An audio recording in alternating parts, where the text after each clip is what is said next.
Hello, ഇന്ന് നമ്മൾ discuss ചെയ്യുന്ന ഒരു പർട്ടിക്കുലർ റേഞ്ച് ഓഫ് ഡേറ്റയിൽ ഡ്യൂപ്ലിക്കേറ്റ് ആയിട്ടുള്ള വാല്യൂസ് എങ്ങനെ ഐഡന്റിഫൈ ചെയ്യാം എന്നിട്ട് അതെങ്ങനെ റിമൂവ് ചെയ്യാം എന്നുള്ളതിനെ കുറിച്ചാണ്.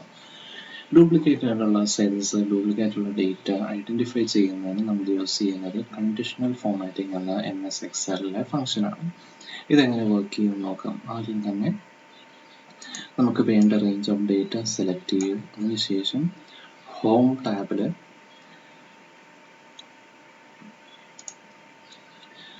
ടാബിൽ സ്റ്റൈൽസ് എന്ന റിബണിൽ കണ്ടീഷണൽ ഫോർമാറ്റിംഗ് സെലക്ട് ചെയ്യുക.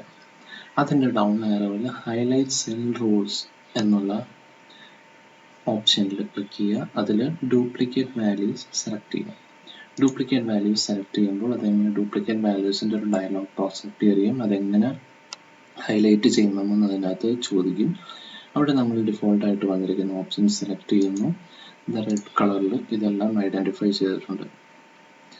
ട്രിവാൻഡ്രം 2 തവണ വന്നിട്ടുണ്ട്. അപ്പോൾ ഡ്യൂപ്ലിക്കേറ്റ് ഉള്ള വാല്യൂസ് എല്ലാം ഇതിനകത്ത് ഹൈലൈറ്റ് ചെയ്ത് കിടപ്പുണ്ട്. ഇനി ഇതിന് ശേഷം ഡ്യൂപ്ലിക്കേറ്റ് ഉള്ള വാല്യൂസ് ഈ റേഞ്ച് ഓഫ് ഡേറ്റയിൽ നിന്ന് എങ്ങനെ റിമൂവ് ചെയ്യാമെന്ന് നോക്കാം. അതിന് നമ്മൾ ചെയ്യേണ്ടതെന്ന് വെച്ചാൽ ഈ റേഞ്ച് ഓഫ് ഡേറ്റ സെലക്ട് ചെയ്യുക. അതിനുശേഷം ഡേറ്റ ടാബിൽ ഡേറ്റ ടൂൾസ് എന്നുള്ള റിബണിൽ റിമൂവ് ഡ്യൂപ്ലിക്കേറ്റ്സ് എന്നുള്ള ബട്ടൺ ക്ലിക്ക് ചെയ്യുക. ക്ലിക്ക് ചെയ്യുമ്പോൾ റിമൂവ് ഡ്യൂപ്ലിക്കേറ്റ്സിൻ്റെ ഒരു ഡയലോഗ് ബോക്സ് വരുന്നതായിരിക്കും. അതിനകത്ത് കോളം ഏതാണെന്ന് സെലക്ട് ചെയ്യാൻ ഡിഫോൾട്ടായിട്ടുണ്ടാവും. പ്ലേസസ് എന്നുള്ള കോളമാണ് ഞാനിവിടെ സെലക്ട് ചെയ്തേക്കുന്നത്. അത് ഓക്കെ കൊടുക്കുക.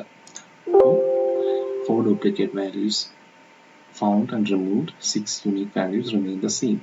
ഡ്യൂപ്ലിക്കേറ്റ് ഉള്ള കോൾ എല്ലാം റിമൂവ് ആയിട്ടുണ്ട്. Thank you.